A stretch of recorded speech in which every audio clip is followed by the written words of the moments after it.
Assalamualaikum sahabat yang budiman. Kali ini kita bicara mengenai sejarah. Kita akan membahas kerajaan besar Majapahit dari lahir, masa keemasan sampai kehancurannya. Sesi ini kita akan membahas raja-raja kerajaan Majapahit. Sekarang kita membicarakan Raja Bredaha, Raja Dyah Kertawijaya, Raja Brepamotan Sinagara. Bredaha tahun 1437 Masehi. Setelah meninggalnya Ratu Suhita, kerajaan Majapahit pernah mempunyai pemerintahan bayangan di bawah kepemimpinan Bredaha. Namun, tidak banyak informasi yang menjelaskan mengenai kepemimpinan Bredaha ini. Selain itu, informasi mengenai Bredaha ini terbilang cukup simpang siur mengenai siapa sebenarnya Bredaha yang dimaksud. Dan apakah benar ia memimpin atau menjadi Raja Majapahit. Haris Daryono Ali Haji dalam bukunya Menggali Pemerintahan Daha tahun 2016 mendeskripsikan dengan kesimpulan beberapa sarjana yang mengatakan bahwa pada masa-masa Majapahit akhir sudah muncul suatu dinasti baru, raja-raja yang berkuasa di Majapahit, yaitu dinasti Girindrawardhana. Menurut N.J. Krom, dikutip oleh Kamil Hamid Baidawi dalam bukunya Sejarah dan Kisah Kudeta Majapahit tahun 2022, kesimpulan para sarjana itu didasarkan pada adanya prasasti-prasasti Girindrawardhana, yaitu Prasasti Jiwu 1 dan 2. Disebutkan tentang adanya penyelenggaraan upacara srada, yaitu upacara untuk memperingati 12 tahun meninggalnya Dyah Ranawijaya, di mana tokoh ini menurut Krom merupakan Bredaha yang di dalam kitab Pararato disebutkan menjadi raja pada tahun 1437 Masehi. Dyah Ranawijaya dan ia dianggap sebagai seorang raja Kediri atau Daha. Dengan demikian, menurut Krom, dengan menganggap bahwa ada pemerintahan bayangan garis miring tandingan di Majapahit yang dipimpin oleh Bredaha. Dengan demikian, ini menunjukkan bahwa Majapahit pernah dijatuhkan oleh kekuasaan Hindu yang lain dari Kediri, yaitu oleh Wangsa Girindrawardhana.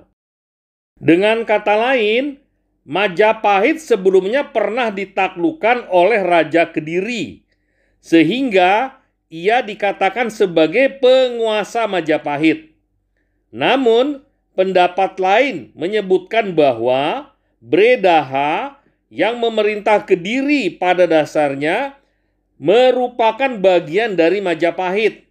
Sebab di masa Majapahit banyak daerah garis miring wilayah yang berada di bawah kekuasaan Majapahit dan Kediri sendiri merupakan sebuah wilayah yang masih berada di bawah kekuasaan Majapahit. Sekarang kita membicarakan Raja Dyah Kertawijaya dari tahun 1447 sampai 1451 Masehi. Setelah Suhita meninggal dunia, berkembanglah desas-desus di kerajaan Majapahit bahwa yang akan naik tahta menggantikan Suhita adalah kedua adiknya hingga keturunan mereka secara bergantian. Orang yang digadang-gadang akan menggantikan Suhita terlebih dahulu untuk menjadi Raja Majapahit adalah Bre Tumapel III, Raden Kertawijaya. Penunjukan Kertawijaya bukan tanpa alasan. Secara umur, ia lebih tua dari adik Suhita yang kedua, yaitu Bre Mataram keempat Kertarajasa. Dalam kitab Pararaton disebutkan bahwa Kertawijaya merupakan putra dari Wikramawardhana dari selirnya. Kertawijaya mempunyai beberapa saudara antara lain Hyang Wekasing Suhka, Suhita, dan Bre Tumapel. Kertawijaya memerintah Majapahit selama 4 tahun saja. Diduga karena begitu singkat, maka tidak banyak informasi tentang Kertawijaya mengenai apa yang telah dilakukan selama memimpin Majapahit. Para pengamat masih bersilang pendapat mengenai Kertawijaya. Perdebatan yang berkembang di kalangan para pengamat mengenai pertanyaan mengenai apakah Kertawijaya ini merupakan Prabu Brawijaya V atau bukan. Menurut Agus Sunyoto, sebagaimana dikutip, Tri Wibowo mendeskripsikan bahwa Kertawijaya inilah yang sebenarnya disebut dengan Prabu Brawijaya V. Tetapi sumber lain menyebutkan bahwa gelar Brawijaya baru dimulai pada masa pemerintahan Kertawijaya. Terlepas apakah Kertawijaya ini merupakan Brawijaya V, dan menurut sebagian pendapat tidak banyak diketahui mengenai apa prestasi yang sudah dicapai oleh Kertawijaya selama memerintah, tetapi sebagian sumber menyebutkan bahwa Kertawijaya ini merupakan Raja Majapahit yang menaruh perhatian pada Islam. Pada masa kekuasaannya, konon sudah ada ulama-ulama sufi yang berdakwah di wilayah kekuasaan Majapahit. Ulama yang berdakwah di zaman pemerintahan Kertawijaya ini adalah Imam Ali Murtado dari Campa. Imam Ali Murtado dikenal sebagai Sunan Gresik dan merupakan putra dari Syekh Ibrahim Asmarakandi yang berdakwah di wilayah Majapahit pada tahun 1440-an Masehi. Dari Imam Ali Murtado inilah kelak lahir seorang wali yang berdakwah di Kudus, yaitu Syekh Jafar Shodiq atau dikenal dengan Sunan Kudus.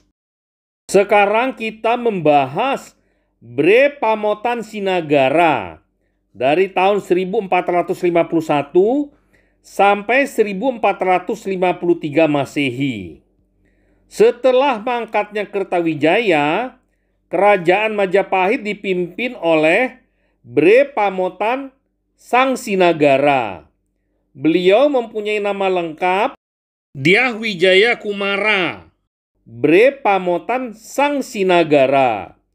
Sebagian pendapat mengatakan bahwa Sang Sinagara inilah orang yang bertanggung jawab atas terbunuhnya Prabu Kertawijaya.